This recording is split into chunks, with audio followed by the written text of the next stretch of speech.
आरंभ हो श्रावण मास गतकाली थिला श्रावण मासर प्रथम सोमवार। श्रावण मासर प्रथम सोमवार काउड़िया बोलबम हर हर बम ध्वनि कंपिला और चलचंचल हो उठुला। आठगड़र प्रसिद्ध शैव पीठ बाबा धवलेश्वर पीठ हजार हजार श्रद्धालु और काउड़िया माने कंक्रीट सेतु दे आसी धवलेश्वर श्रावणी लिंगरे जल लागी करथिले। विश्वास रही धवलेश्वर मस्तक रे जल लागी कले कोटी जन्मर पुण्य मिली थाए। सेतिपाई ओडिशारू कोण अनुकोणरू श्रद्धालु माने छुटी आसी थांती एई पवित्र पीठ को। चलित वर्ष धवलेश्वर पीठ को प्लास्टिक घड़ी को संपूर्ण भावे बारण करा जायतिबारु काउड़िया माने माटी एवं पितल घड़ी रे जल लागी करथिले। पूजक समिति पक्षरु रात्र 4टारे पहड़ खोला जाई 108 कलश पवित्र जल रे बाबा को स्नान करी मंगल आरती पर समस्त नीतिकांति समापन करा जायतिला। परे श्रद्धालु माने जल लागी करथिले। पुलिस प्रशासन पक्षरु 2 प्लाटून पुलिस फोर्स मुतयन करा जायतिला। जय बाबा धवलेश्वर पूजक श्री कीर्तिकंठपत्री निश्चित श्री बाबा धवलेश्वर को कोटि कोटि प्रणाम। आज हूँ श्रावण मासर प्रथम सोमवार।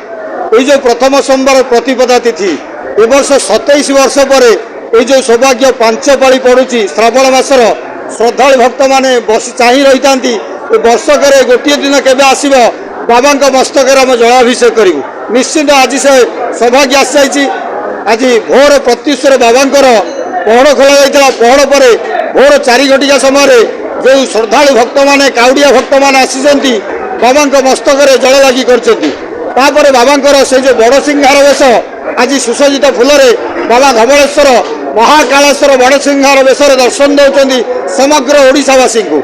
निश्चित श्रद्धालु भक्त माने आसी शांति श्रृंखला सहित पूजक समिति तरफ व्यापक बंदोबस्त कर पुलिस प्रशासन तरफ आमर कंक्रीट सेतु माध्यम जो श्रद्धालु भक्त मैंने आसुँच चाली चाली धाड़ी बांधि आसुँच शांति श्रृंखला पुलिस प्रशासन दायित्व निर्वाह कर अधिकारी मैंने जो मैंने जहाँ दायित्व दिया दायित्व से सुचारू रूप तुलाई। निश्चित श्रद्धालु भक्त मैंने शांति श्रृंखला सहित जल लागी कर बाबा शुभाशीर्वाद ग्रहण कर। जय बाबा धवलेश्वर। मो परिचय है शंकरषण साहू मु अनुगुल डिस्ट्रिक्ट कणिया ब्लॉक हनुमानपुर ग्राम आसी अच्छी भल लगुच बाबा पीठ को आसिक बहुत खुशी लगुच। एटा आम ग्रुप रे जोड़ा मीटिंग हुए प्रथम गिरी से गोटे पिला अनुष्ठान अनुसार बाबा स्वप्न देश है आम बाबा धवलेश्वर पाक जी धवलेश्वर आज्ञा आमर है 3 वर्ष होगा। आज वर्ष आम जो आसला टे लेट होगा आज्ञा किंतु आम ठीक टाइम दर्शन करी आम पानी ढालिया काम सर जाइए। मो ना बबलू महाराणा आसी कटक चंडी मंदिर पाखर करने से जेहतु श्रावण मास प्रथम सोमवार यहाँ समस्ते माने बहुत बहुत जगार आसता जे गोटे मानसिक रखिकी गोटे प्रभुंर गोटे इच्छा था ना जे मो प्रभु धवलेश्वर बाबा से मोर पूर्ण करेंगे से आशा को से समस्ते केत जन माने बाउंग धरिकी पानी आणिकी बहुत कष्ट करके आसता।